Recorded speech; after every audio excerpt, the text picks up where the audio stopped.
Jadwal ini akan dimulai pada pukul 12.00 waktu Indonesia Barat, dan ini adalah situasi terkini langsung dari depan kantor Kejaksaan Agung Republik Indonesia.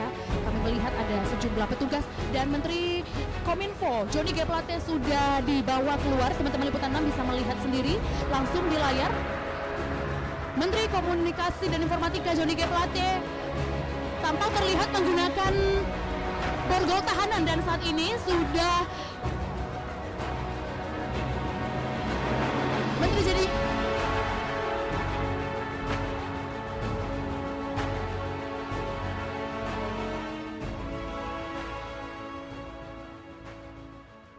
Publika Podcast, minim sensasi, penuh informasi, mainkan. Halo Publikans dimanapun berada, ketemu lagi dengan saya Iskandar Sitompul. Assalamualaikum warahmatullahi wabarakatuh.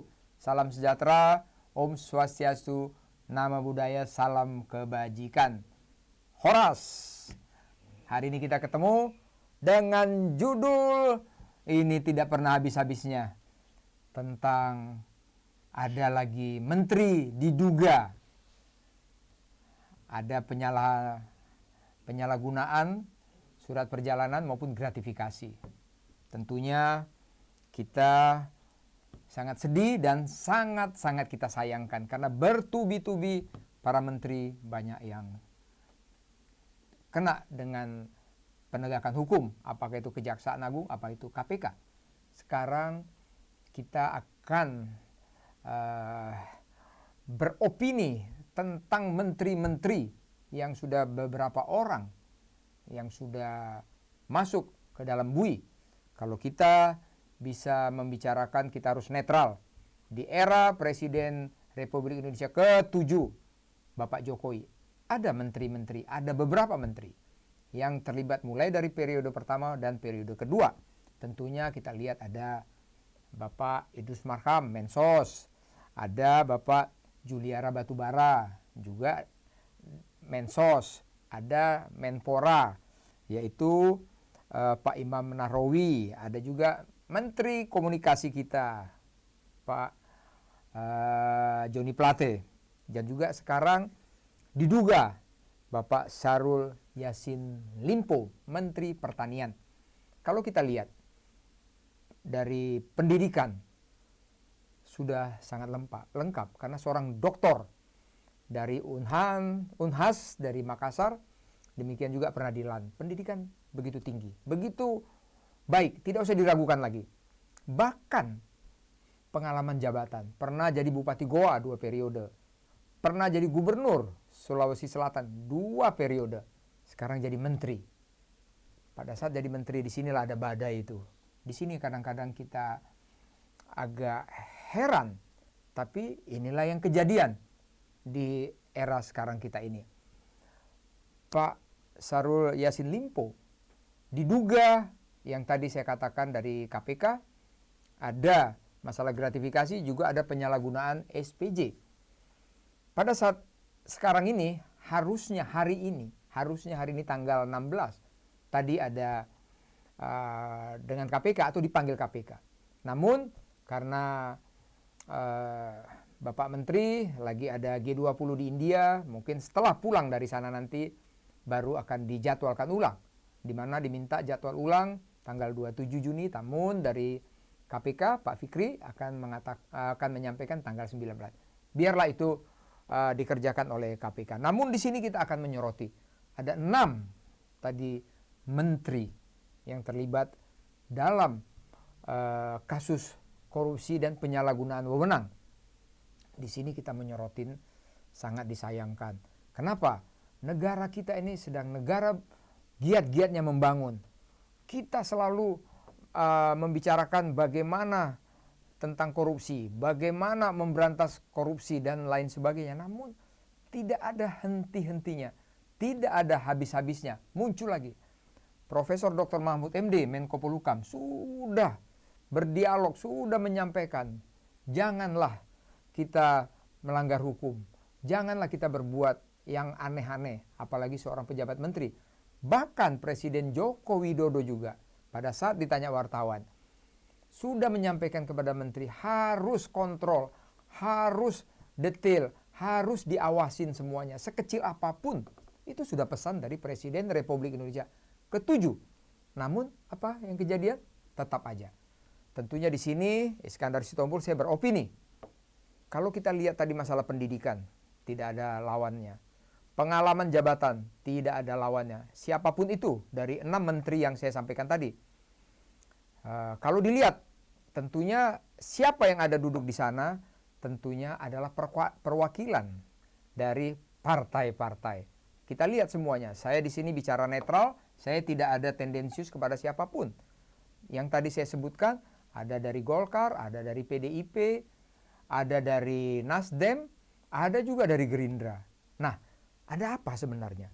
Tentunya di sini kita lihat bahwa orang-orang itu yang dituntut adalah integritasnya. Itu yang pertama. Kedua, dituntut bagaimana dari induk-induk yang mencalonkan ini mengetahui dari sepak terjang para menterinya yang mewakili di pemerintahan ini. Kenapa?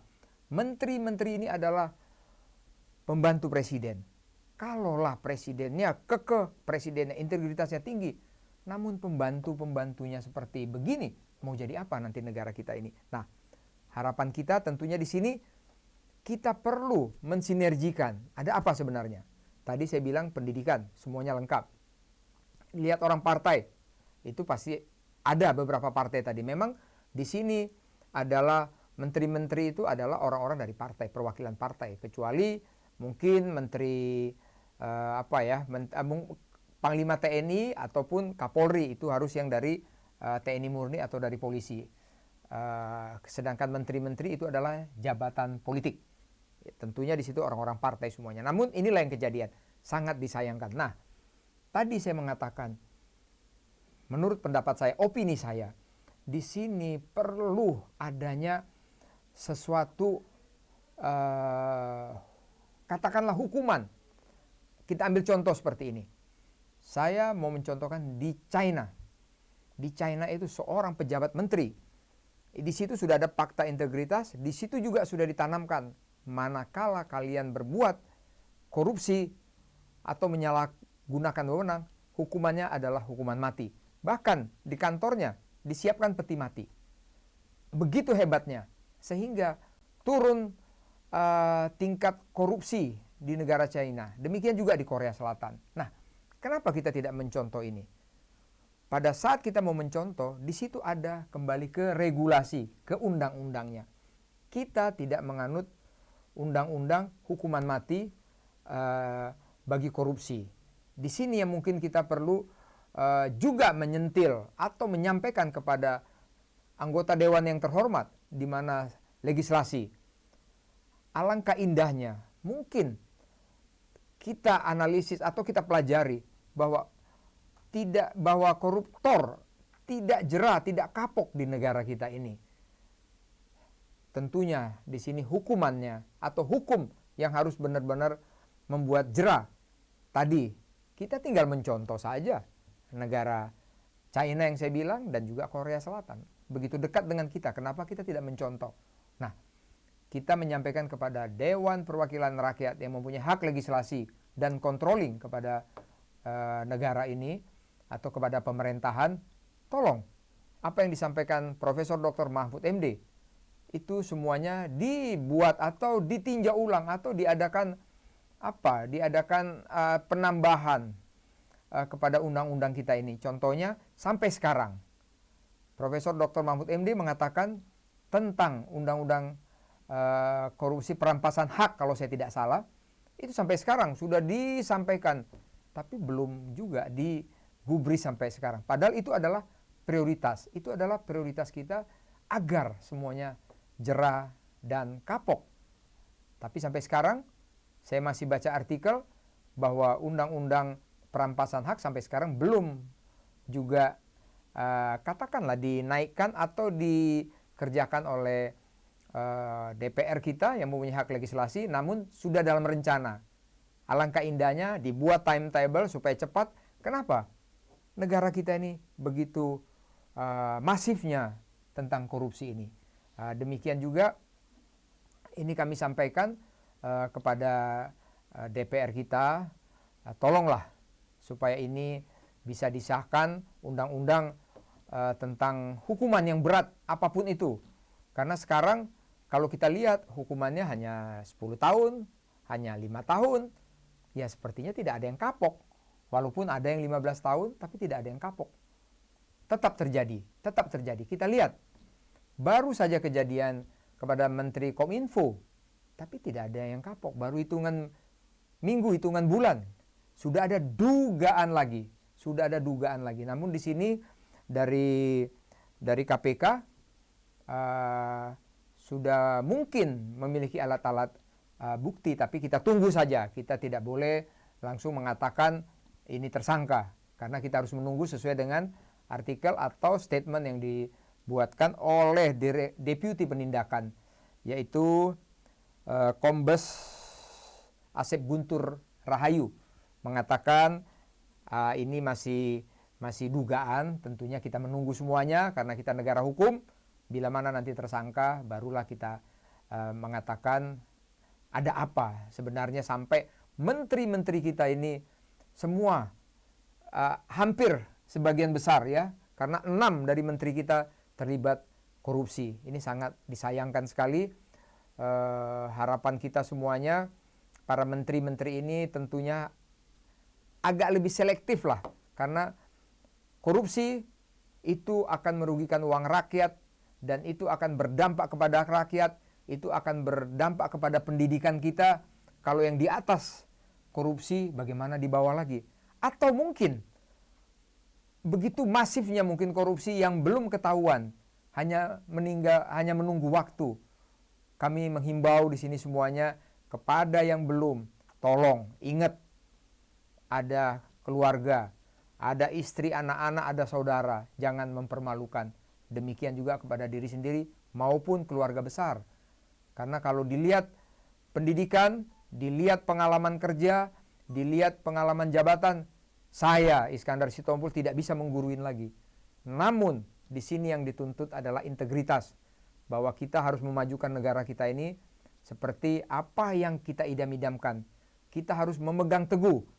Kalau perlu seperti apa yang dikumandangkan founding father kita, Presiden Soekarno, bahwa kita ada way of life, Pancasila, Undang-Undang Dasar 45, NKRI, Bhinneka Tunggal Ika. Bila mana yang 4 ini kita tanamkan di dada kita, saya yakin, saya percaya, itu bisa mengurangi atau bisa menghilangkan korupsi-korupsi yang ada di benak kita.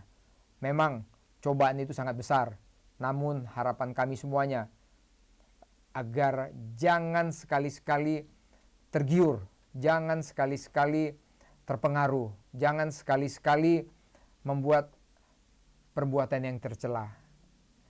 Harapan kami, harapan saya dan masyarakat seluruh Indonesia sangat kepingin melihat pemimpin-pemimpin kita semua bersih, pemimpin-pemimpin semua bertanggung jawab. Dan juga satu pesan saya Iskandar Sitompul, pensiunan TNI, di struktur organisasi itu ada check and recheck. Di sana ada namanya inspektorat. Inspektorat itu selalu terlibat dimanapun ada kegiatan tender. Di kita juga ada namanya intelijen. Intelijen itu juga duduk di struktur komisi sebagai tim di situ, sehingga semua petugas ada di situ. Bila mana akan jadi kekacauan atau tawar-menawar, negosiasi, agak susah dikerjakan. Ini harapan kami semuanya. Semoga negara kita ini bisa damai dan tentram. Sebentar lagi kepemimpinan Pak Jokowi 2024 Oktober berakhir. Mudah-mudahan tidak ada lagi menteri seperti ini. Ini harapan kami dari rakyat, dan saya di sini Iskandar Sitompul menyampaikan ini edukasi kepada seluruh masyarakat, kepada seluruh pejabat.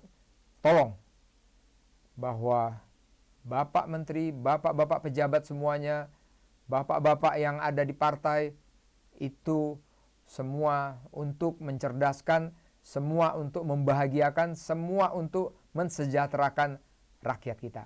Indonesia mempunyai potensi yang hebat. Saya yakin, saya percaya manakala semua kita bersatu, kita kompak, kita bersih, kita jujur, negara kita ini akan menjadi baik. Kita akan menjadi negara yang maju di tahun 2045, tahun emas kita seperti yang sudah kita canangkan bersama. Dan mari kita buat korupsi, narkoba, maupun teroris adalah musuh kita bersama, sehingga negara kita ini bebas dari korupsi. Itu harapan kami, itu harapan saya, Iskandar Sitompul dan seluruh masyarakat Indonesia. Demikian opini saya, mudah-mudahan tidak terjadi lagi korupsi-korupsi di tingkat menteri. Terima kasih, sampai ketemu lagi. Wassalamualaikum warahmatullahi wabarakatuh.